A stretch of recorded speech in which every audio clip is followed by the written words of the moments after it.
Hey everyone, kalimsiYT here, and today I'm back with another speed build. This time I'm in the world of Willow Creek and I'm building a starter home for my save file. So this starter house is going to have one bedroom and one bathroom, and it does come under 20,000 simoleons for its final budget. So if you want to move your sim here straight out of Create a Sim, you can do so, which is pretty nice. And I wanted to make this house kind of dated in a sense. I'd imagine it's pretty old. I wouldn't necessarily say it's run down, but it doesn't have the newest fixtures and, you know, charm to it, that's for sure. Probably something that has been around for quite a while. Multiple people have lived in it, and for this starter home, and really for all of the homes in my save file that I plan to have just like no sim living in, I want to make it where it's like kind of like a move-in style. And what I mean by that is I want it so that, like, you know how it is whenever you move into a house in real life, and that there is a bathroom that has, you know, sink, shower, toilet, and then there's kitchen counters that are just readily available whenever you do move in, because it's not like you can really bring those with you. But everything else in terms of like furniture, you know, couch, bed, dresser, things like that, you're gonna have to buy out of build mode. Or if you are moving from a different house, I guess you could technically bring your furniture with you. I feel like part of the fun in moving your sim into, you know, their first house after creating them is kind of decorating it to be their style, and it just feels a lot more realistic to have to do it once you move into the house and the kitchen and bathroom's already picked out for you, versus, you know, moving on a blank lot and then building a house and furnishing it from scratch, or just moving into a pre-furnished house from scratch, because I feel like that's not really common at all in real life, to move into a completely furnished house and then just abandon all of your old stuff. But that's what happens in The Sims, and I kind of just don't want that for my save file, so that's why I'm doing it this way. Even though this is a pretty small build, I'm still pretty excited about this because this is the last build that I had to do in this neighborhood of Willow Creek in order for it to be complete. If you look around, you can see that all the different lots in this neighborhood, when if the camera pans to it, are complete.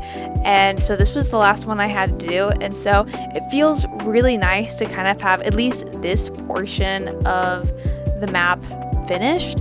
In a sense, I still have to create most of the Sims for this neighborhood and really develop the lore behind their stories, you know, to make it pretty interesting to play. But in terms of the building, which I feel like is kind of the bulk of the work of getting a save file going, at least this neighborhood is done, which is nice. And I actually have a pretty decent amount of Willow Creek done. I do have one other neighborhood, not like the fancy neighborhood with like the two houses at the, I think it's the top left corner of the map, but like the nicer neighborhood on the top right hand corner of the map, if you are picturing the map of Willow Creek in your head right now. I have that one done as well, and so I really just have a few lots left. I have a lot of community lots to do, which is actually pretty surprising because I actually really like building community lots, but for some reason in this save file I've like struggled, or not the save file, this world, this Willow Creek world, I've kind of struggled what community lots I do want to have in that little strip. Right now I currently have a city hall and I have a grocery store / urgent care, and that's it. So that leaves me 2 lots to kind of figure out what to do with. I do have a couple of ideas for what could go there, but I'm also not 100% sure I want to do those things because there are only like 4 or 5 lots that I have kind of designated as community lots in this world. I just want to make sure that I include the right ones, and you know, at some point I definitely want to go in and do the rest of the world as well, and I think Newcrest will have a decent amount of community lots as well. So I guess I could just put whatever I don't include in this world there, but at least for right now I want to make sure that I put the right ones in there, if that makes sense. So getting on and talking a little bit more about the build itself, you can see that I actually have most of the exterior here done, and I end up going with kind of a unique color scheme for me, and that I don't really do this all that often. It's like white with a bit of blue mixed in there. Now most of the time if I have a lot of blue in my build, it's like the actual siding itself, but for this one the blue is in like the color of the wood, which is not really something I have played around with a whole lot, but I kind of like it. I think it fits the vibe. You know, it is, like I said, kind of a little dated, but I think that's part of the charm of it.